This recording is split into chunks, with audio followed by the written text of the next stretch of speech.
It's the action, point no relaxing. Straight from off the rails with your host, Mr. Patrick. Show we attack, then defend and react. Calculate the damage, then resolve in a snap. Facts with this here and ember blade, leave no witnesses. I just close the combat chain and we winning this. Listen, this a blaze, we ain't going scar for scar. And I'm feeling like a hero, we ain't going card for card. It's the action, point no relaxing. The old dick bullet right there. Hey everybody, welcome back to a new episode of The Action Point. I'm your host Patrick Shaw, and today we have a very special guest, Andrea Biaggi. Pretty good. All right. Andrea Biaggi is a content creator, competitive TCG player, a good friend of mine and the channel, and of course, asker of the great question.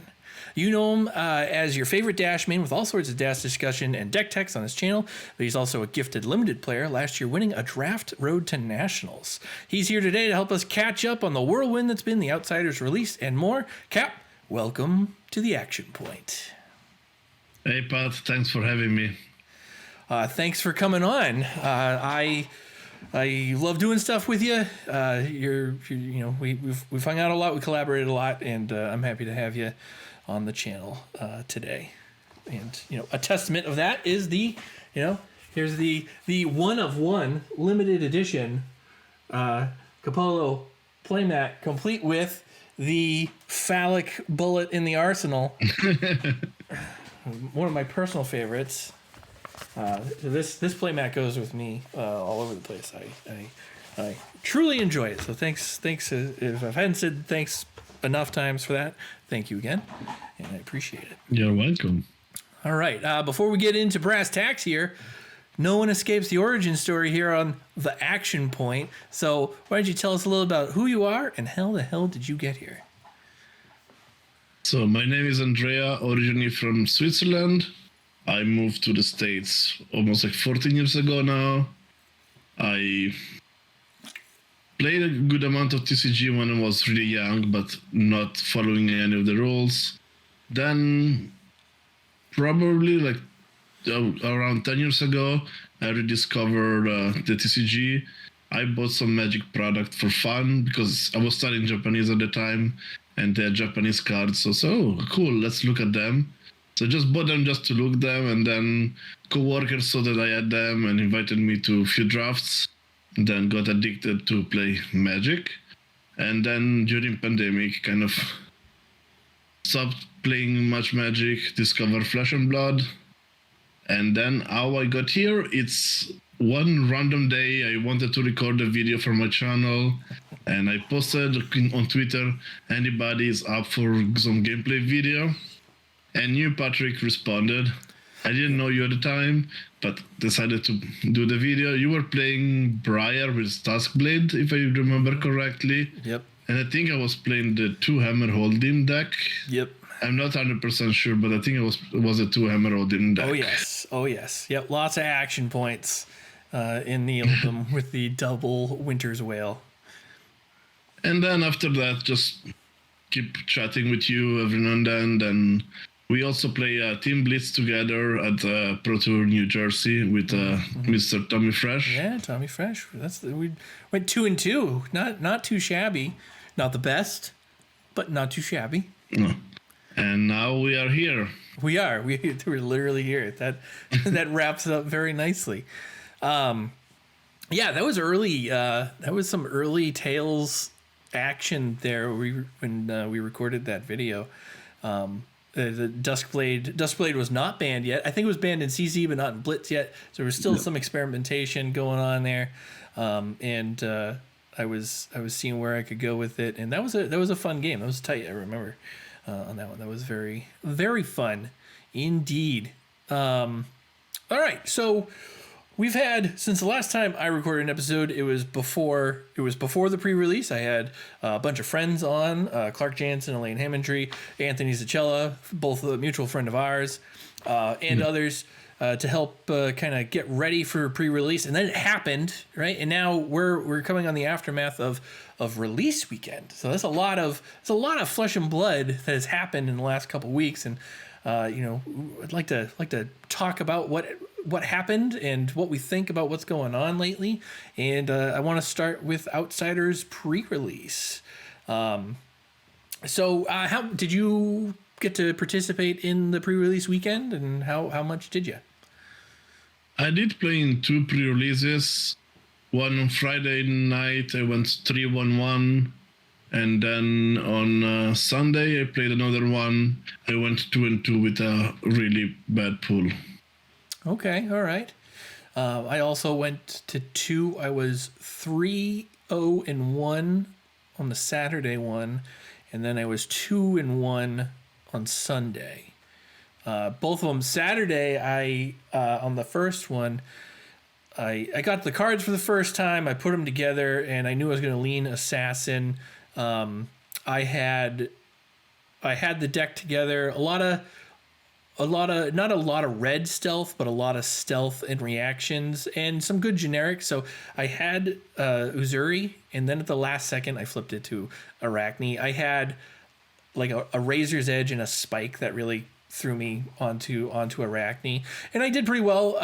My first round of 4, I ended up drawing at time, and I feel like I was like if I was given maybe 2 more rounds, I think I could have finished it off, or 2 more turns cycles. I could have finished things off, but time ran out, and then I just I was able to close out the rest. It was good for 3rd. Wasn't much for prizes at that point. It was not quite cold foil territory, but it is what it is. There we got the entry prizes, and then we got because it wasn't a full 16 players, I got a few extra packs of Outsiders to open up.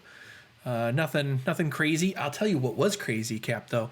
Man, I don't know where that case came from, but maybe it was the first of the God boxes, who knows.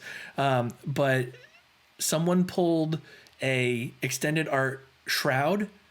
Someone else pulled an extended art Trench, and someone else pulled cold foil Flick Knives.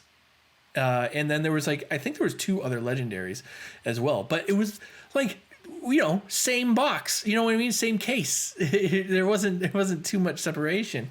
Of course, as soon as they're opening and people are going, "Oh my God, I got this. Oh my God, I got this."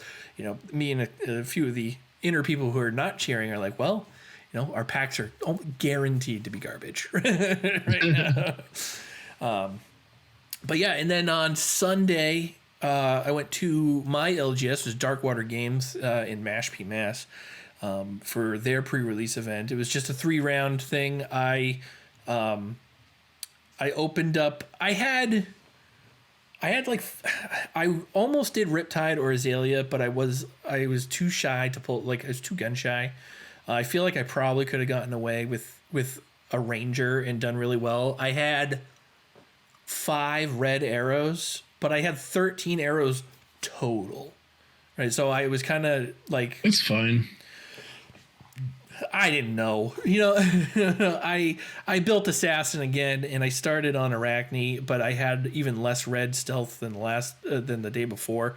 But I had a lot of stealth cards and still a lot of good generics, and so I lost the first game to a dominated Azalea arrow that was coming in for 13 dominate. There's a toxicity on top of it too. Is a Widowmaker, the red Widowmaker, that got dominated with some buffs, and it just can't go back from that. But I was able to pull the rest out there.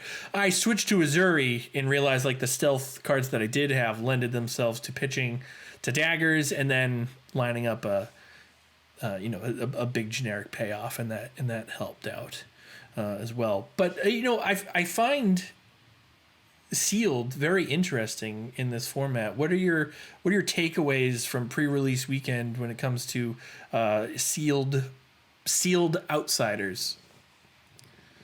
The main takeaway, I think, there is kind of too many generics to build any cohesive strategies.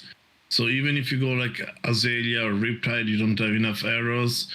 If you go for the Assassin, you don't have enough stealth card unless you open a good pool, which I did on the Friday, but I decided to play Azalea by mistake because time was running short. It's okay, whatever, I build Azalea, which the day after, on Sunday, I opened only was like 7 stealth cards that were not even good. Whether on Friday I had 13 of them, and I decided not to play assassin, which was a big mistake. But I think, and then also for ninja, like it's really hard to piece combo cards together out of only 6 packs. Yeah. Whether like with draft is much easier to like pick up the combo lines that you want, and but yeah, it's really, you need to rely a lot on generics, which I feel like it makes kind of Uzuri better than most of the other heroes.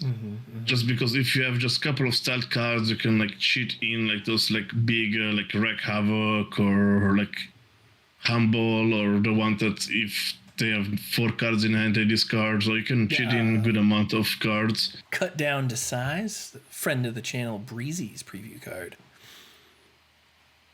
Yes, and I feel like with Arachnis, the go wide is kind of like almost pointless on those cards because they can be fully blocked with 1 card. So I feel like Uzuri was like much better to build out of like the generic, the pile of cards. It's very interesting.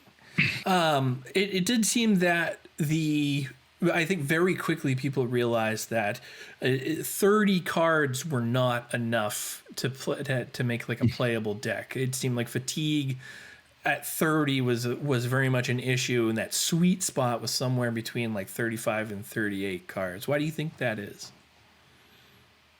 I think it's because on the ratio between attack and defense, you tend to play a lot of like those mid-range games, unless you have like the really crazy Azalea and Riptide turns that they can go like really like super tall.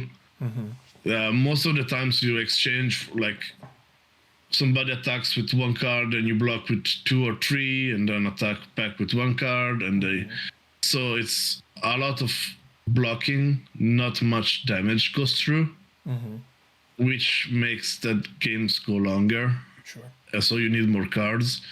And also, if you are on the back foot, it's even harder because you use most of your hand to block, so you don't have anything to attack. So you can get fatigued by just blocking. Yeah.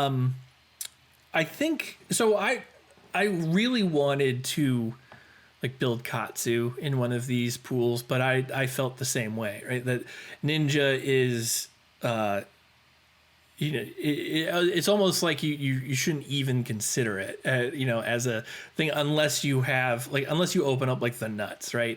And then you have to determine whether or not that's even enough. But I asked around, right? I asked around the community about, some people won on Benji, some people won on Katsu. On Saturday, the top 4 on my Saturday pre-release was 3 Arachnes. I was one of them, and then a Benji. So a Benji and Arachne played for first place. So I don't know. I'm not saying my experience is such that I find Uzuri easiest to build. I wouldn't write Arachne off completely in terms of the go wide, because I do think that there's something there. The generic go agains really help, and I find that the stealth, you don't need a ton of stealth in Arachne in order to make it work. You just need like 1 a turn, right, to extend the combat chain, I've found. Yeah. But both of them can take advantage of those the large amount of generics that you talked about, and both of them can do almost like a dagger, attack, and then whatever you have for resources, you can end the chain with like a big attack, or if you're Uzuri, right, do the swap out. And I found a lot of success with both of those. Yeah, I think Benji and Uzuri are the 2 heroes which can consistently sneak damage, because there is a good amount of 2 and 1 attacks that are pretty decent in the set. So it's pretty good for Benji. And Uzuri with the swap is like, do you want to block only the same amount and hoping that I don't have a card to swap in? Sure. Or you overblock and they don't swap the card and they keep it for the next turn. So yeah, I feel like Benji and Uzuri are like the 2 decks that can consistently push through damage, whether like Azalea and Riptide cannot consistently push through damage, but they can have those like blowout turns. Yeah. And I think it feels like Azalea more than Riptide. Like Riptide, I think in practice is more cute than anything else. Like it stays defensive and almost probably fatigue strategy is probably primary there, but Azalea has that huge pop off turn that you can you can load her up with non-attacks Azalea in a dominated area arrow and all of a sudden just win the game almost outright if you hit tall enough. But I was talking to people who won on Katsu, and I was asking for like their deck lists and what they had brought, and they were telling me one example had like 2 red surging strikes, a descendant gust wave, and like 1 bonds, and that was almost it. Then just a handful of like head jabby type stuff to fill it in, and then it was just generic go agains and blue 0 cost to make the Kodachis go, but it was a lot less what I would have considered like threat dense to make it viable, but still finding success there. So I'm wondering. I know that I was too scared to, especially in that environment, because I still wanted to compete, right, to win a playmat and a cold foil. I didn't succeed, but I knew the only way I was going to get there was to play assassin, so I did not want to experiment at that time. But I do think that I think I know I have a bias against like building the ninja and the rangers, because I only know, right, to build it with that uber list or that cracked pool there, but there might be a little more depth than I think we might be giving it credit for. Which brings me to skirmish. So sealed in the long term, how do you feel about sealed as a format? We're getting into skirmish season 6 here, so it's going to be blitz and sealed as the 2 possible formats. All the local events here are blitz. Ooh, all right. So I don't have any possibility to, at least unless I drive an hour and a half or 2, then I can play some sealed skirmishes, but that's what we got to do anyways around here. But life is getting busier like in the next month, so I doubt I'm gonna have 3 weekends to play skirmish. But I feel like I don't like sealed too much. I feel like this set is not a fun sealed experience overall. It's clunky. I prefer if they did it like RTN. Yeah. What was like draft, and then top 8 draft. Yeah. Which you can build your own deck instead of just like playing with a random sealed pool. I mean, I think the top 8 might be draft in the skirmish. I'm not sure. I think some of them are, and I know some of the pre-releases that were big enough had sealed Swiss rounds and then a top 8 that ended up being drafts, which sounds fun. I would support that. I think it's funny. Playing sealed in the last 2 sets, that Uprising and Tails, I feel like both of those were open up and force Fi or Briar, right? And this one affords itself, I think, a little more variety. I enjoy it. That's what I'm getting at. I wouldn't mind it. I like Blitz. If I'm going to do one of those, I'm doing Blitz. I haven't signed up for one yet, but I've got my eye on a few. But they're all Blitz around me. All right, so that's pre-release weekend. The first crack at the cards. This was release weekend, right? The official release was Friday, the 24th. It is now, we're recording this on Wednesday, the 29th. So the cards became legal over this past weekend, and the Chicago, the Brawl, the Realm Games sponsored Brawl in Chicago was the featured tournament of the weekend. It was streamed over on DM Armada's channel. Charmer, and Flake provided the play-by-play all weekend for that, and it was our first taste of Outsiders constructed play. Did you get a chance to enjoy some Flesh and Blood constructed streams this weekend? Yes, I watched two streams kind of simultaneously when I had some time. There was also a 1K that was happening close by here, like 3 hours away, which I would have gone, but had some issues, so I could not go. But yeah, I watched both of them. Was really nice. Like the Armada stream with Flake and Charmer was really funny commentary. It was awesome to watch. And also was fun to like root at some of the people that I noticed were like in both tournaments. And then like the fellow Southern California guy, Aiden, that is a guy from Tree Floating. Sure. Top-8 with Dash in Chicago, and he top-8 the same series in LA like 2 months ago with Dash. So I was happy to see him like in the top 8 with Dash. Excellent. Yeah, that top 8 was wild. I think there was, I feel like there was a lot of fanfare to see Sam Dando, who I know as a Briar main. He's been like my Briar muse for so long, and to see him on an Azuri list, and then the Azuri list that he had was pretty spectacular. He had talked about it on stream, but it's basically a red line Azuri list that carries, I believe it's 5 blues total in the 80 cards that they play in there. But it was making the rounds. Sam Dando made top 8 on that list with Azuri. But it was a list that's been circulating in the Azuri discords. But to see it in action, and I feel like quell a lot of the doubters on Azuri's power level and ability to compete. It was definitely nice to see. But I do think the talk of the town all weekend was, of course, Azalea.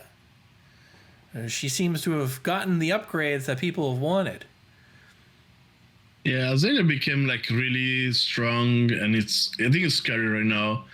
I talked with a few people yesterday at the Armory that they thought that Azalea was already good in the previous meta, but now they think that it's really scary right now, because you have so much consistency on like seeing the top of your deck and dominate a big arrow, and like the hit on those arrows is really painful.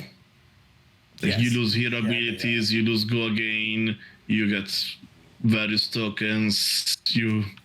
It's a scary deck for sure now to play against. Do you agree with them? Do you agree that Azalea was good in the previous meta? Do you think it just wasn't respected at the time? I feel like besides like Levi or Levi Rauch, like didn't have many of like the good like top tier players playing her, which is probably why she was kind of hidden, and people like played with Lexi, but they played Lexi in a style which was almost similar to Azalea. Like Chris Ayali played like Lexi, but it was like fuseless Lexi. So it's basically just playing Arrow and like couple of ice cards to disrupt a bit.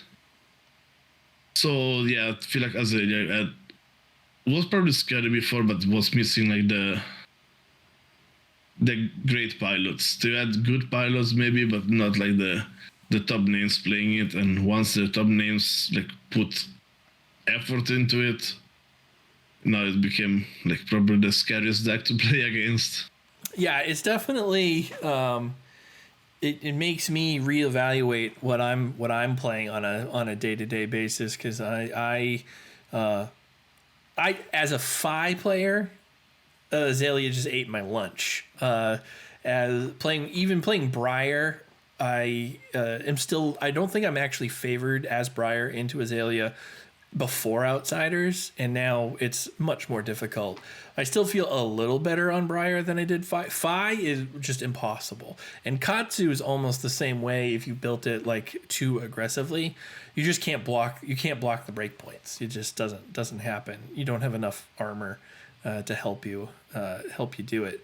But on top of Azalea's ability to, dominate some affecting shots and really have some of these new buffs. The whispers of panic all weekend started to gain a little momentum that also caused the secondary market a little disruption here. But it turns out one of the new cards from Outsiders might be a little good, a little OP, a little overtuned. I don't know how you like to call it, but Codex of Frailty was like the biggest coming out party of them all, immediately angering so many competitive players that care about that that value math there, that the math is just so broken, and thus this card needs to be thrown out immediately. But Codex of Frailty helping assassins and rangers across the land now seemingly catch up, and perhaps it might be the card that sends them over the top here and pushes Azalea and such to that tier 1 status. Codex of Frailty, Cap. What are we thinking here? What's our first impressions? I mean, it's a powerful card, but crying for ban this early I feel like it's crazy, because I feel like also like Okenhold is like, if you look, it's like a 3 resources, 9 dominate this card too. Mm-hmm. That's also a big advantage point if it hits. But I think Codex is like really powerful, because you can be left with only that card in hand. You can get an arrow from your graveyard. Mm-hmm. You strip your opponent if they don't have an arsenal of a card from hand. And then you can attack with it if it's a 0 cost attack. Mm-hmm. And if he has like a on hit or could be good. And also you get a ponder, which you get an extra card at the end of turn. For sure. So it is a powerful card, but I feel like we have seen other equally powerful cards that have not been banned, so I don't think it's ban worthy. But it's for sure a tool that is gonna push like mainly Rangers and probably a bit Assassin too. Mm-hmm. A bit more power, but it's the new set, it's the new hero. I feel like as LSS, you kind of need to even not power creep, but make the new heroes as powerful as the older heroes. Like sure, same like Arc-like Sentinel was like almost like ban-worthy card. You like steal 1 turn of opposing player. Yeah. So it's I like agree. A lot of heroes have that. Ban it when it comes back. It Dusk Till Dawn. I want a preemptive banning for Arc-like Sentinel. What a terrible card that is. And I mean, I feel like it's a specialization, if I'm not mistaken. Which yes, it's a prism. Prism doesn't come back, and the new light hero has like another name. Like Arc-like Sentinel will not see play, but yeah, there is like a many cards. Like every hero has their own cards that are like powerful, like Dash has like maximum velocity is just like 2 resources, like 10 damage. Mm-hmm. Do you think Codex without its setup is kind of goes over the top of these other cards that have been compared to it in the past? I mean, you need to have like a bit of setup. The bit of setup that you need to have is like that you don't have any other cards in hand, so you don't discard. Because if you discard, it kind of gets more in parity on the effect. Mm. I don't know. I feel like it's too early. I've played a bit with Codex of Frailty, and it's like I play like the Tommy Fresh list of Riptide, and it felt okay, but probably it's not the best home for that card. Yeah. I don't know. I feel like I don't know what to say about this, because I don't think it's ban worthy. Yeah. It's powerful. Doesn't require too much setup, but if you don't have the setup of like having an empty-handed at that card, you're gonna lose a card from hand. Mm-hmm. So there is still some losses from your side, but then you get the Ponder token, which replenishes your arsenal. Seems pretty good. I don't know. I do like a solid Ponder token to be able to re-arsenal here after loading a fresh one up. I will say that they're kind of talking to the community a little bit, people who were in that tournament as it was happening, that was playing that card, they were saying things like facing a Bravo, allowing Bravo to like choke slam them almost half a dozen times in a game because they were giving them free reloads of choke slam from the graveyard by playing Frailty. It was worth it because of the value that the Codex gave them. My argument is give me if 6 out of 8 of the top 8 in Pro Tour, Baltimore, or the Calling, Baltimore for that matter, end up being Azalea, okay, well, maybe we'll talk. But until then, the top 8 of this tournament was pretty diverse. You had 2 Azaleas, an Azuri, a Briar, 2 Icelanders. Was there 2 Icelanders? I think it was Islander and a Dash. Yeah, and a Dash, and then an Oldhim. An Oldhim, yeah. Yeah, like that. That's a pretty solid mix. A lot of powerful women and a really old creepy guy. That's story of my life. Yeah. I think like some heroes can like handle like Azalea much better. Like Oldhim, for example, can probably easily handle Azalea. I feel like Bravo probably too. I hear Big Dragon Dromai is supposed to be like its kryptonite, but I have yet to see that in action. But we'll see. We'll see. I think it just means to me it means that the days of unless I have the and I don't know if a deck could be fast enough to withstand that kind of disruption. It's not going to be Fi. It's not going to be Katsu, and it's not going to be Briar, and I don't think it'll be Viserai in a pure like aggro shell. I think you need to. I think you're packing unmovables no matter who you are, and I think the days of playing without defense reactions at all are over, at least for the time being. I think you just need to play a slower game, and you have to be prepared to deal with these powerful arrows coming from all over the place until they get stomped.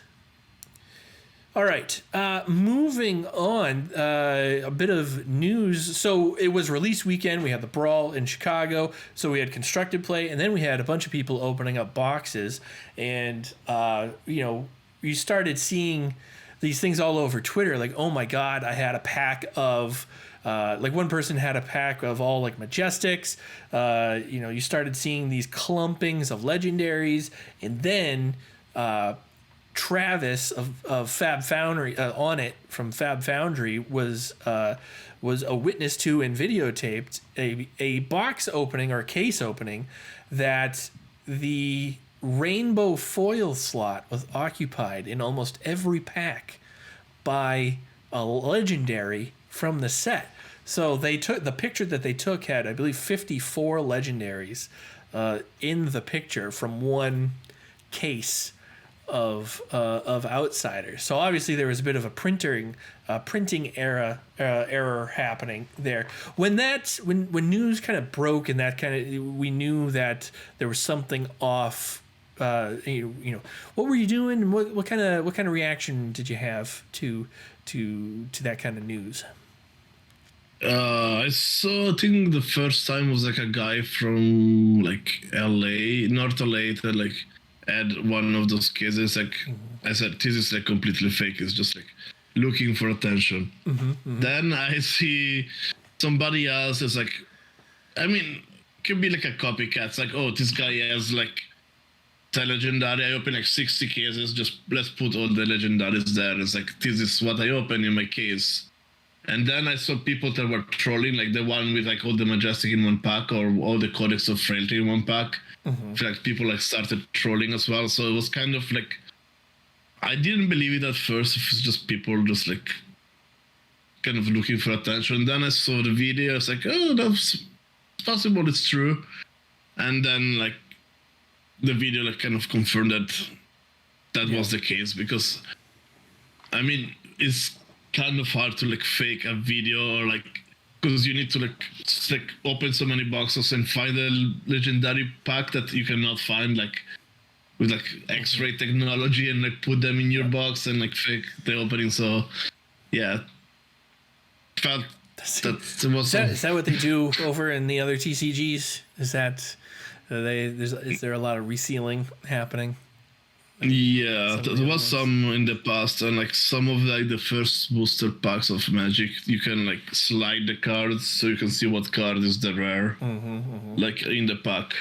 Yep, that's and then like I saw like LSS made an announcement that, yeah, from what my understanding is that they have like a big pile of like legendary foils, and then a pile of like all the other foils, and the two piles got like swapped. So more legendary were going to the box instead of the non-legendaries. That's my like overall understanding of what happened, but I did not dig too deep into it. So it happens. It's like, I mean, like everybody makes mistakes. yeah, I was good from LSS to be transparent about it, for sure. but I wish that I got one of those boxes instead of right? the cases I had. Right? I opened up 5 boxes, and when I opened up my case, the case was shipped to me. I opened up and it had the Belgium printing on it. I was like, "This is it. This is my ticket. We're gonna do it." But yeah, so as you were saying, LSS did make an announcement about it, and we were waiting, but they're still in New Zealand, so they had to start their day in New Zealand on Monday before they could really, kind of react to what was happening there. And they had a preliminary investigation, the results of which said specifically for this that, in the printing, collating press machinery there for about 30 minutes, right, they found that error had occurred, right, that the legendaries were falling into it was the common rainbow foil slot in there. So it wasn't every pack, because not every pack is going to have a common rainbow foil, but when they were there for 30 minutes, a legendary got put into its place. So they did say that it doesn't affect the. There was a lot of concern that, right, those 50 legendaries were taken from the pool, the finite pool of legendaries, and so I believe it's 1 in 70 packs for Rainbow Foil Legendary in Doing 1 in 2 boxes.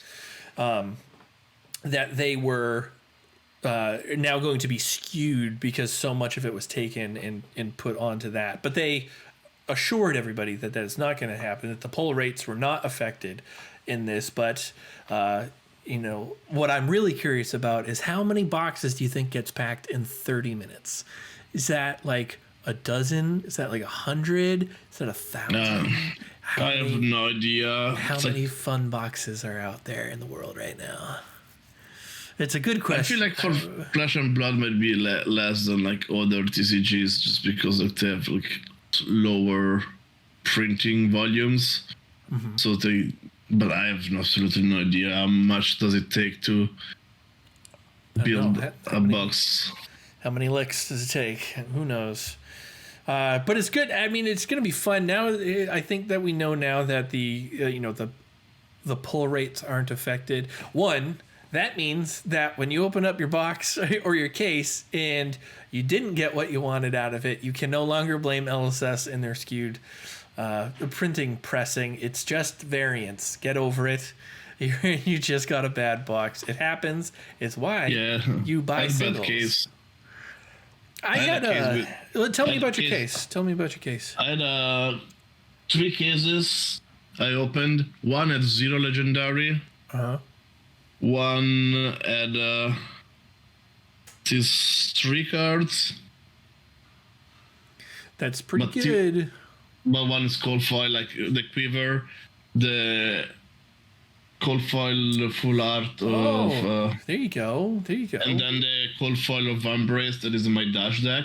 Excellent. And then the 3rd case had these 2 rainbow foils, and then the cold foil. Oh man, you got the Plague Hive too. But yeah, so it made it up for like the 1 case of like 0 legendaries, and I got like 2 like really rare cards in the other 2 cases. So I mean, it's kind of sucks is when, especially, I feel like it sucks. You gonna play with assassin at all? What are you gonna do with that? What are you gonna do with that play guide? What do you? I don't know. I want to play Riptide, maybe, but I feel like it's. I bought three cases, and for me, it's like the overall result was like fine. But imagine like the person that really limited on budget, like goes to buy, saves for like 2 or 3 months of like Nick saving, and then goes to like spend like 600 whatever, like 300 and something dollars on a case, and just opens nothing. Yeah, that feels like it does. It's months of savings for like the new set, and then you just get. You know what it feels like though? It feels like how case opening in Magic feels like too. That's even worse. I feel like opening boxes in Magic is much worse than Flesh and Blood. There is like I still enjoy like opening like Flesh and Blood boxes, and you have good amount of hits. Like in Magic, it's like you maybe have like one mythic in a box, and it's not even worth anything. Yeah. It got pretty bad here on the Magic side. I do like the. I feel like I've heard a lot of complaints about the pulls in general. Right, there's less Majestics. There's slightly more legendaries, but it does feel like things are just harder to come by in general. But at the same time, I feel like the Majestics, the good Majestics, are kind of already in previous sets. Those Majestics would already have bottomed out, right? Like, yeah. But because you're opening less of them, I feel like those Majestics are still holding value. So when you top that with getting 1 to 2 legendaries on average per case, and with the chance of getting the Marvel Codexes, I enjoy opening Flesh and Blood for the first time in forever. I do not enjoy. I get a case or more because I'm a degenerate, but it's not because you talk about the person saving their money for months to get a sealed case of Flesh and Blood. I would stop them at the door and say, but do not do this. You have $300. Go get, what did you want out of this case? Just go buy that instead and do that. So you feel like you've won something. One thing I want to add about the legendary, the Majestic being a bit more scarce and the legendary be a bit more prevalent than in the past, that is for me like a better market also for trading. Yeah. Because in the past, like you open a Majestic is like $2 unless it's like very few, and the legendaries are like above like 100. So there's like no in between. Yes. Whether like right now you have a bit more of like a scale of in the middle. Yeah. Because before was like junk, $1, $100+. And now you have like junk, the $1 cards, the like $5, the 15, the 30, the 40, and then like of course the legendaries also right now like cheaper than some of the Majestics in this set. Yeah, right. Like Codex is like $40, and like yesterday I picked up a Sunken Treasure for like $30. Yes, but the cold foil, right? The cold foil extended arts are still in the hundreds of dollars, right? The Marvels are also in the hundreds of dollars there. So you have a pretty happy medium, I think, across all the all the bounds there. And I think when you talk about trying to get your EV per box, per case, per whatever, it's really those $5 to $15 cards that you can amass over time that actually help accumulate more of that EV than you would otherwise. But like, to your point there, if you look at some of like Welcome to Wraith like singles, right? Majestics, class Majestics are just you can build a deck from any hero from Welcome to Wrath for like $50. That's it. And then you throw on a couple couple of the generics. Of course, they kind of go through the roof. But like Crippling Crush is like $1.50.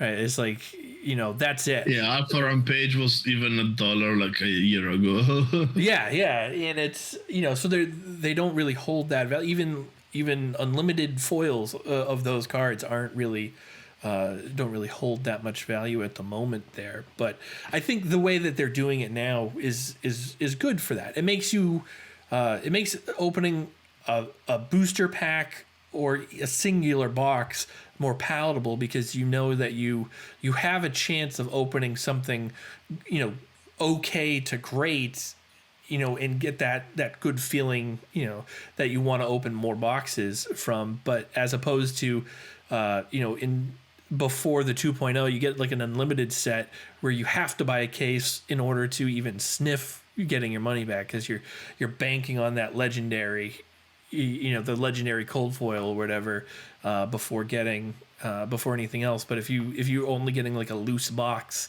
you almost are guaranteed to get like nothing out of it. We mentioned in the intro here that you fancy yourself a bit of a drafter. I think my reputation precedes me here, and I am not much of a drafter. But that's okay. Cap, you've gotten a few drafts with Outsiders under your belt now. Let's talk about how it feels compared to some of the other draftable sets in recent memory, and your thoughts on Outsiders draft in general. Sounds good. I've done only 2 drafts, so my experience like minimal, but I can give some like feeling thoughts right now. Mm-hmm. I feel like it's a bit, you can stay a bit more open in respect to uprisings that you need to commit super early.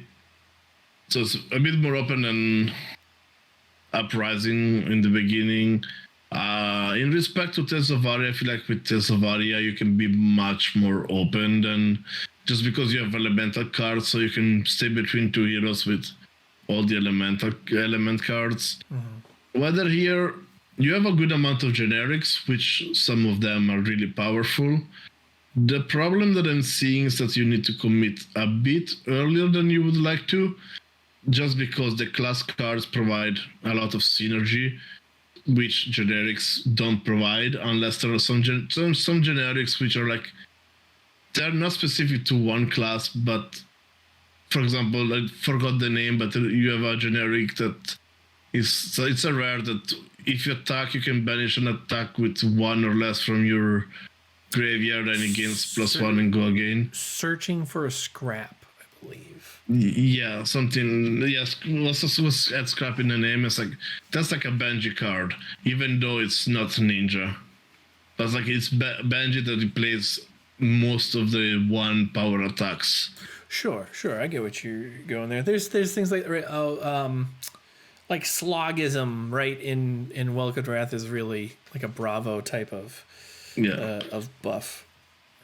Yeah, so if I know that this draft format, what you want to be, is with a lot of like synergies, and like most of the synergies come from the class cards. Some come from hybrid cards, but much more or less than like the specific class cards. So if you pick too many generics, you might end up with just a pile of cards missing out on synergies, which could hinder the overall power of your deck, instead of just having like a generic card. That. So what would you consider some of the like top draft targets? Of course, we know that we could probably go watch Tommy Fresh's draft set review with Bill from the Spike Feeders. No free advertising. If you have 5 hours of time. Yeah, right. But we gotta. Bad. I gotta drive a lot to listen to that entire thing. But from your anecdotal experience here, what are you valuing in these early picks? So, in the first maybe 2 to 3 picks, unless there is a super powerful class card, I'll try to pick like good generic cards. Mm-hmm. Which Ravenous Rabble is good in every deck. Sure, yeah. In every deck, I feel like every deck can use it. Like Seek Horizon, if you are more towards the Ranger, could be a good pick. The reprint we didn't know we needed, huh? Seek Horizon showing up, and it does. Downshift. Seek Horizon was doing work in pre-release weekend. Yeah, it's really good in Rangers. Infectious Sauce has been okay. The card that I lost to yesterday in the Benji Mirror was Feisty Locals, I think it's called. Yeah. Yeah, also, I like the snake a lot. The something Springload. Yeah, I really like Springload. Springload's great. But I don't think it's first pickable, but I are picking them up quite early in draft. But I feel like I was very happy to see that just in sealed. Of course, with my 2 sealed weekends, I am also now a limited expert. the equipment is really important to pick up early. Some of the generic. Yeah, especially I feel like the tunic is pretty good. Yeah, the Threadbare tunic is pretty good. Yeah, those two are like would be happy with either of those two. Maybe not first pickable the Silken Gear, but the tunic possible. And then just like pick up like a couple of equipment. I feel like equipment goes a long way in the draft. It seems like there's a dedicated slot now to equipment. Yes. Which was the case for all the set besides Tales of Aria. Really? Well, yeah, Tales of Aria, you had equipment or amulets. But I think one of the hot takes for draft, I feel like Benji is really, really powerful. Whoa. It's it might be like a too hot take. It's scorching. I mean, the armory yesterday was won by Benji. And yesterday I lost to the Benji mirror to the guy that won. All right. Because Benji, I feel like it can be good because you have unblockable damage. You have a lot of go again cards. You have a lot of also generics that have go again that attack for like unblockable amount of damage. Sure. So I feel like I don't know if it's like the best.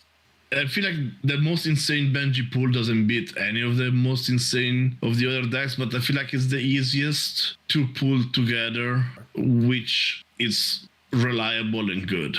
I can see that. And, free damage, I hear, is pretty good when you can get it. And if Benji is giving it away in I guess in increments of 2 at the very least, but it does seem like it is doling it out in spades here, much like free arcane damage if you were a Runeblade and Tails. Yeah, you have a lot of like 2 attacks, and then it's like then also twisters. Like you have 2 attack, and you can give your next attack +1. So attack with that, you give your next attack +1. Benji triggers the +1, and then you can just like wreak havoc or like another like big attack. So it's coming in for 8 instead of 6. Which it's like you either give me 3 or 4 cards, or you're gonna take at least 2. So you're gonna take 4, at least 4 in the turn, and you lose like half of your hand. It seems like there's a lot of that kind of interaction in Outsiders. It feels like they've gone back to I don't know if they've gone back. I feel like maybe Welcome to Wrath was like one of the only ones, but it's a reaction-oriented set. It feels like in both constructed and limited, where your attacks aren't necessarily all that there are on their face, and you can't really evaluate them like based solely on what they're presenting. Initially, there's a decision point on top of this attack and defense that can make or break your games over time. All right, moving on, let's talk a little bit about your Bay. Dash. Dash is, she seemed to get a buff there. She is signed and everything, huh? Very nice. Yeah, Cold Fire Sun. How is she doing right now? Hype after Dynasty seemed to be an all-time high. Pulse Wave, Harpoon, Hanabi Blaster, the Mechanoid variant coming out there. But there does seem to be some uncertainty on where she actually sits on in the meta. Some people swear by her. Some others feel like her matchups are too close to play in like a big tournament. Like she doesn't have a dominating matchup against any particular hero here. But you've been entrenched with her for a while. How are you feeling about her right now? I mean, the first thing I kind of want to say is like we don't know what the meta is actually gonna look like. I don't know if like everybody's gonna jump ship into playing Azalea, or if people are going to try to counter Azalea and try to play Oldhim, which is a good matchup for Dash. For now, what I think is like Dash can do good, as we saw in Chicago, where Aiden like took top 8. But I feel like with the rise of Azalea and partially with Riptide, blocking is more important than before. You cannot race. It's not like racing fight. It's like, sure, I take like 20 damage. Doesn't do anything. Whether with like Azalea, oh, you took 1 damage, now you cannot do this, cannot do that. So you need to like fully block. It's not like, oh, whatever, throw away a card and I can like come back and deal more damage. Mm-hmm.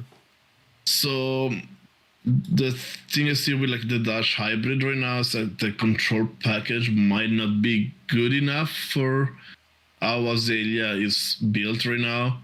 Because you play like 9-ish defense reactions and you move up a bit more on items because you want to go to the pistol plan, which might be rough to play against Azalea. And also, like, you don't want to throw away your hand every single turn because otherwise you're gonna lose. Okay, all right. So I think one thing I might try is to bring back like Command and Conquer in the deck. I haven't played this Command and Conquer in Dash in like probably like 6 months. Since like Tackle Pounder came out, I kind of got out of Command and Conquer in my sideboard. So I feel like maybe we need to go back to like the past when I started playing with Dash, where you played with like more induction chamber, you play few generics in the main deck and try to be a bit more cautious. Then could be an approach. Or also one thing that maybe could work is to go to like the Jacob and the T version of Dash, the 3-frog one, which is basically like a full-on control where you can build up items, you have a bit more real estate on your like blocking because you're playing like all the defense reactions to play Oasis Respite. You can play Peace of Mind if you want now too. So with that version, you might be able to like surmount all the breakpoints. But yeah, right now I'm really not sure. What did you call it? What variant is it? It's called 3-frog Dash. I don't know where the name came. I think the name came because one of the cards that they play has a frog on a tree in the art. I don't know which card. I need to like look at it, but that's what they call it. It's 3-frog Dash. Why does Dash have so many animals associated with it? There's a wombat Dash. There's a tree frog Dash. That's all. There's too many already. How many animal variants are there? Is it simply wombat and tree frog? That I'm aware. Yes. I mean, I could call my like squirrel Dash if you want. You know what? Why not at this point? All right. So you are, you play more than just Flesh and Blood. Like you're active in at least one other TCG, Magic: The Gathering. How competitive are you in Magic and other TCGs? How do you feel about competing in them, and how are they comparing these days to the competitive scene in Flesh and Blood? I feel like I'm not competitive anymore, not even in Flesh and Blood. I like playing for fun in competitive settings. I just like competitive settings just because it's like more clear on the rules or the interactions.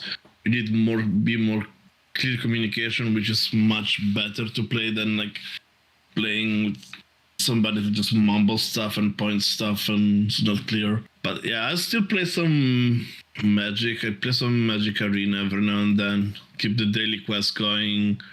Keep up a bit with the meta. Try out decks. Do a couple of drafts every now and then. But that's about it. I kind of almost stopped playing in paper. I like before the pandemic, I played a lot. I was going to like 10 to 12 GPs per year. I almost topated a GP. Got 11th on breakers at the Legacy GP in Atlanta. All right. And then that's nothing to sneeze at. I had a good run with that version of Delver back when Ren 6 was legal in Legacy. Is it not legal in Legacy? No, I remember when that card came banned. out. Oh man. Yeah, it got banned between September and November because I remember going to a GP in Italy that was Legacy, and they banned Ren 6 in between. So I panicked because like I don't know what to play anymore. So I play another version of Delver, which was not that great in Bologna. But yeah, besides that, I've done like several PTQ topades, but never won. Lost a couple of times in the finals, kind of sucked because I had the power to win and I just misjudged. Played too conservatively and I lost. But yeah, right now, don't play that much anymore. I go to like play Legacy maybe like once per month. I played 2 of the new PTQs that is called like RCQ because you don't qualify for the Pro Tour, you qualify for the regional Pro Tour, which is happening here in San Diego in like 10 days from now. Yeah. Which I'm going there to just hang out with friends, but I'm not gonna play into that. But yeah, I topated one of those RCQs in Pioneer borrowing a deck, and I didn't have no idea about the format, but I thought season like removal, so it's like I have some good cards. I was able to make topate, but Hey man, not bad at all. What were you playing in Pioneer? was the red black mid range with like was before the new set, so it was like Shieldred was not in there. It was like Fabled of the Mirror Breaker and Crusher Giant. It was a fine deck. I didn't enjoy it too much play. Also was like my like 5th choice because I still have like some old cards. So it's like, okay, I want to build Mono Blue Spirits, and then I was missing like 4 or 5 cards. Nobody had it. Then it's like I want to try to build like mono white the mono white humans deck because I did a good with the past with like some mono white list, and it's like, oh, I cannot find my Brave the Elements, and nobody had them in stock, and like nobody had them. So it's like, and then it was like the day before, it's like I'm not gonna play, and then somebody reaches out to me, it's like, oh, I still have like a red black if you want to borrow it, and it's like, sure, whatever. I just want to go there because like I have people that I haven't seen in forever that are going to play there, so it's like, sure, I'll borrow, gonna go hang out, and like went 4-0, and then I double drew into the page. All right. Magic degenerates just drawing all over the place. No one plays a game anymore in the playoffs. I do see you've dabbled a little bit in some digital card games as well. Eternal and Runeterra. Runeterra, I think I can get. Eternal is something every time I see somebody bring up Eternal, I get surprised because I feel like there's only like 5 people that actually know about the game, and like I'm one of them. It feels like I got my buddy introduced it to me, and I still get the newsletter, so I can get a free booster pack like once a week. Yeah, I haven't played in forever, but I used to play a lot. It was like a good like replacement of Magic, which was like similar to Magic because it was built by like LSV and like a lot of like pro players. Was a good like kind of like replacement because it played a bit different, but was like the same, so you didn't have to like because Runeterra like everything is changed. So you have like attacks every turn. You can play like creatures on your opponent turn, and it's a bit more confusing. But Eternal is like more like a mix between like Hearthstone and Magic. Yeah. So it was like easy to pick up, and it was fun for a while. I had a couple of decks that I enjoyed, and then I don't know why I stopped playing it. I feel like I kind of got out of it when they started having like the the more than one format. They started having like Expedition Explorer, started, yeah. and then I kind of like got out of it. It did get a little confusing. What always baffled me about Eternal was that, right, it came in like Direwolf Studios. You had the LSV name attached to it. I think Pat Sullivan was attached to it. Cody Burkhardt, Andrew Backstrom, Raptor, I think, worked for them too. But I always felt like it was under like publicized. Like you never heard LSV talk about it at all, about anything at all. He had like a couple things up front in the beginning when it was like launching, and then radio silence. It felt like for a while. Yeah, he streamed it a bit, but also he streamed much more like Magic. So it's like, and he never like advertised it during his stream. So it's like, it was. Oh, it's really playing odd. like Magic Cube, or it's playing like Modern or Legacy or whatever, but like rarely like advertised his game. And now then he went to another game that is maybe even more dead than Eternal. They even went to like Storybook Brawl and that that's right, Storybook Brawl, and that was fun. I played it for a good amount. Then it got bought by FTX. And I don't know if you're following the news about like FTX and crypto, right? Crypto went. Yeah, basically the FTX owner got like indicted with so many things and they've not released a patch for Storybook Brawl. I don't even know when was the last patch. Was probably like 4 months ago, and it's like they're like radio silent about it. Yeah. There is still a good amount of streamer base, like the popular like Storybook Brawl streamers that were like popular in the past are like still streaming it, but much less viewer and much less players. Yeah, for sure. I just get it. I get a kick at it anytime I see that Eternal. One thing I liked. I'm not going to beat the Eternal dead horse, but one thing I really did enjoy about them is when they streamed some of their championship matches, like on Twitch. They had like an overlay. You could link your Eternal account like to Twitch, and as you watched the championship, you would get prizing support for watching and staying tuned. So you couldn't like minimize it and keep it in the background. You had to keep it up, but as long as you were watching it, you got packs, exclusive sleeve back things, treasure chests that had opportunities for some big prizes. But it was a really like user friendly experience, and you can dust your cards in that game. And I don't know why you can't in like arena and stuff like that. It kills me. Yeah, I have no idea either. All right. One thing that we haven't talked about yet, it kind of buries the lead here, is that you, sir, are a pretty prominent content creator in the Flesh and Blood space here.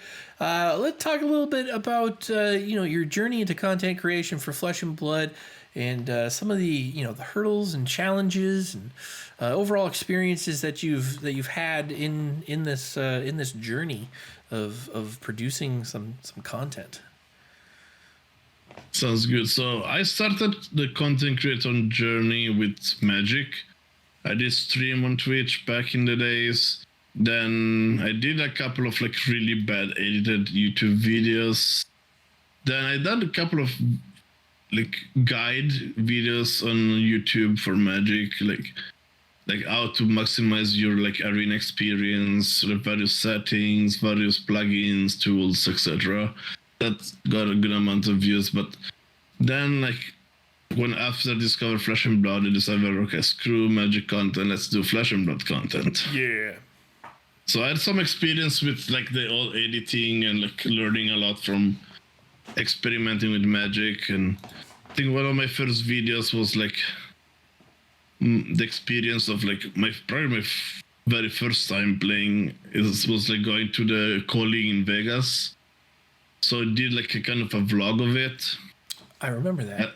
That's right. Not many views, but it was fun, good editing experience. And then it's like, after that, I was a bit inclined playing Dash. Then I picked up kind of Dash as the main heroes after watching one video from Rick from BCW.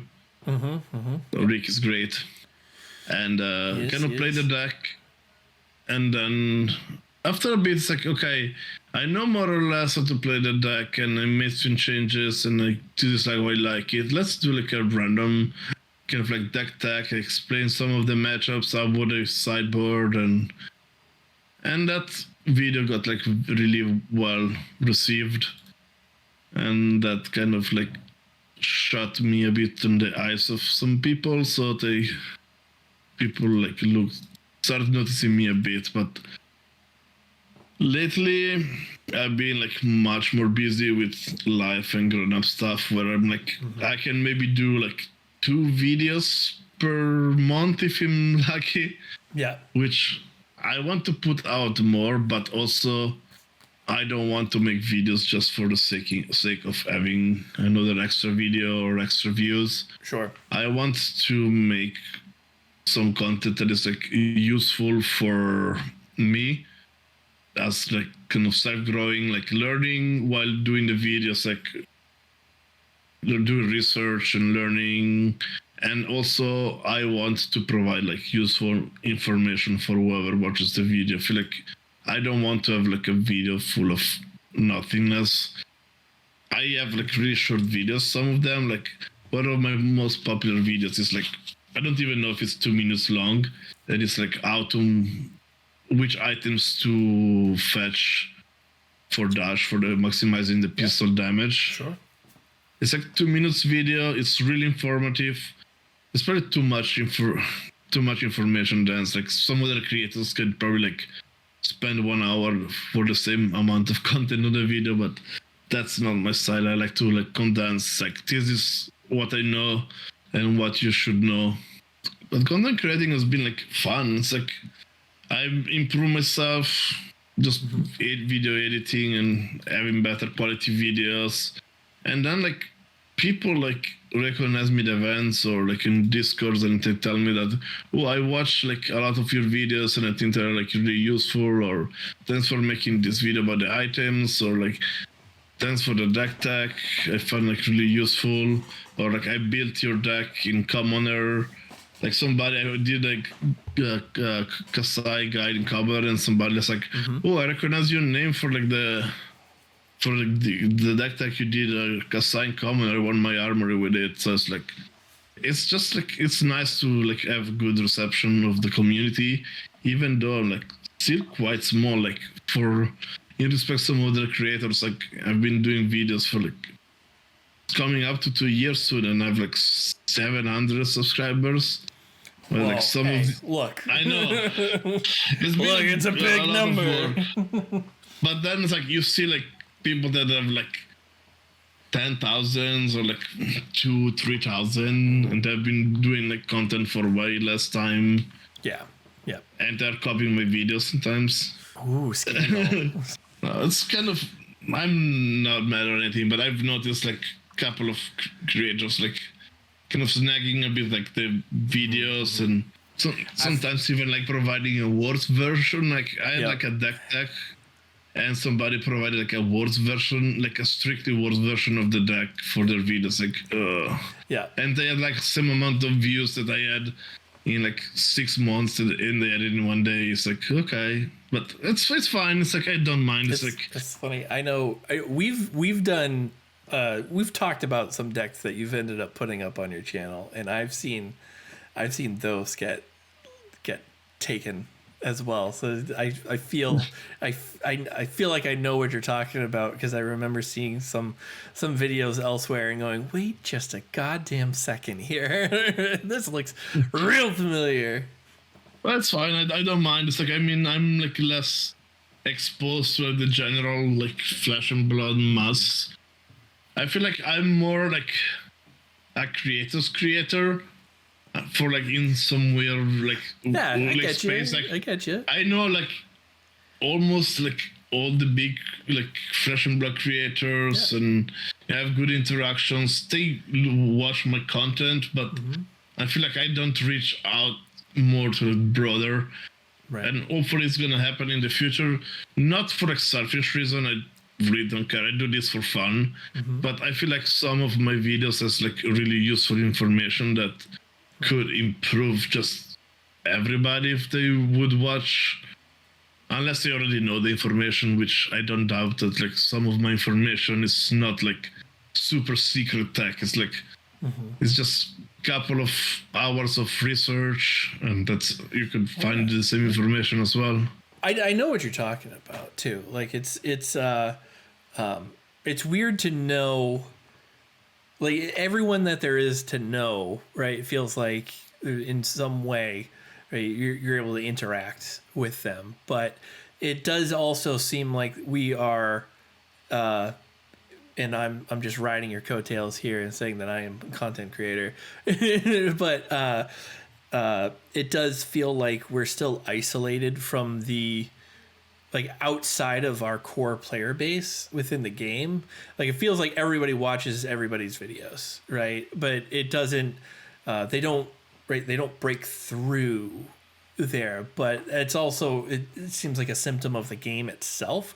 Like I feel like right now, especially Flesh and Blood, is a real tough time of onboarding new players, and those new players are what would, I think your content in particular, is, I think, would be super good for onboarding new players and giving them like an easy avenue to explore these concepts here. But you know, Flesh and Blood needs to do a better job of getting those new people to sit down and stay. Yeah, I think we are lucky that the professor is like a good proponent of the game and has a really huge following, which is bringing in more eyes to the game. So he's like really good like spokesperson for the game. And then we have Resident Rogue and DM Armada, which are like really good gaming creators. They're mainly in Flesh and Blood, but they have also like other game niches, which they're bringing a good amount of exposure in the game. And then the rest is maybe like Fabrica as like some like general exposure, but I feel like then after them it's just like all like niche or like really I don't know, like really like small subset of people. Like Arsenal Pass is probably one of the best YouTube channel for Flesh and Blood. They have like great creators, get guests, they've been in the game forever. They have so much good information and opinions, but they're still like super niche and they don't break out to like the mass of Flesh and Blood player, because like it's maybe like too competitive focused, but that's their strength. But that's, I feel like that's the strength of the game as well, right? And so, we lend, we all follow Arsenal Pass. I'm a Patreon myself. And that's, because it's great for particularly that everything in Flesh and Blood has such a competitive skew to it as well. Yeah. It's really hard. There's like the casual game, and that's where like Az comes in, right? Like, so that was what I wanted to say. It's like that. I feel like we need Az to have like more exposure or more people like Az, whether he brings in like fun and casual gameplay and casual content that it's more for like everybody, and we need either more Az or bigger Az. I want a nice big Az, I'll tell you that. I think they need to have like a PvE or something that allows people to, like Commander, they say like allows people to kind of express themselves through their deck building and through those interactions without having to feel like they're being punished for being casual players. And I think Flesh and Blood does, it does punish people for playing casually sometimes. Everything we do is competitively skewed, and it's just a reality of the game right now. And until something like PvE comes out, but I feel like that, like as soon as that happens, he's going to be right there, right? Like he as in Armada and those guys are all going to be eating that stuff up, and that'll really, I think that's when it really starts to shine. And you talk about like, right, where some of the numbers are. If you even look at like So like 983 Media houses, right, Instant Speed Podcast, and they just had the Goliath Gauntlet, right? The Goliath Gauntlet is getting like a couple thousand views per video, right? They just also released the Infinity Gauntlet, which is a Marvel Snap tournament that I would I didn't know wasn't advertised to me very well. Those videos are getting 20,000 views. Way over Flesh and Blood, and it's still not even. If you go on top of that, Alias V is a contributor to 983 Media.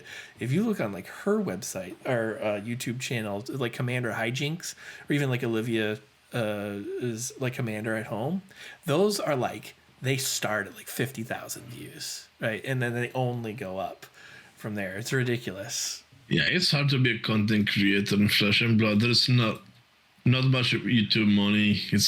You cannot survive on YouTube money. It seems like it's tough because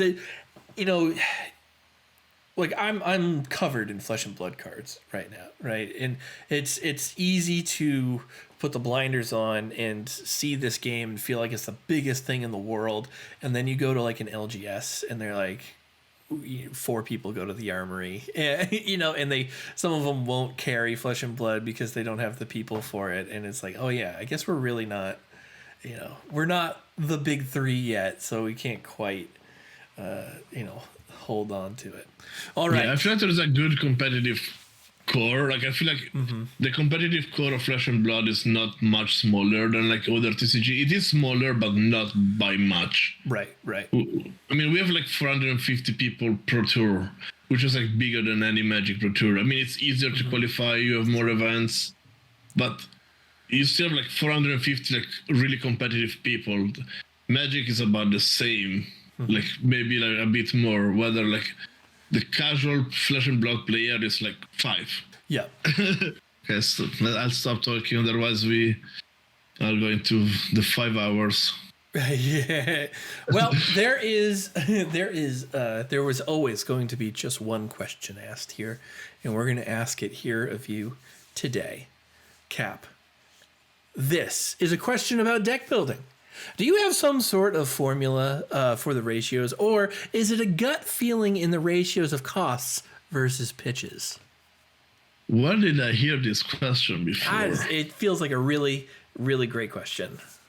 So, yeah, I do have a formula to verify. I don't have a formula to build it, but I have a formula to verify if my pitch to cost ratios are correct. So I do take the count of every pitch and get the standard deviation and the mean as 2 data points. I then assign each card a value with a formula that I cannot share here. Is too secret and complicated, takes a while to explain. But it takes into account the costs, the keywords, the various keywords of the cards, power, and the block.